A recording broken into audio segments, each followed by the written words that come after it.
realized that some rat running all over the stove. Hallelujah. So therefore I buy some rat poison. So I throw it all over around the stove at the ground. So one morning now I wake up, so I said, okay, I'm going to make some porridge for breakfast. While I was making the porridge, go in the hall and sit down because the porridge boiling. When I returned back to the stove, I saw the rat poison in the porridge. And I was like, really?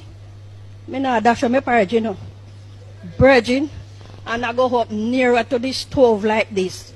And I start call God. And so me not dash with the porridge. So me I go drink my porridge this morning. And virgin, the porridge boil. And I sweeten my porridge. And I drink my porridge. 2 days after I remember that the poison was in the porridge.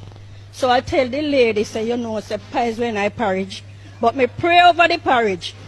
And he said, but you kill me off. Me say, you're not dead. You're not dead, for if you're dead, you're not dead. From the same morning you drink the porridge. Praise the Lord.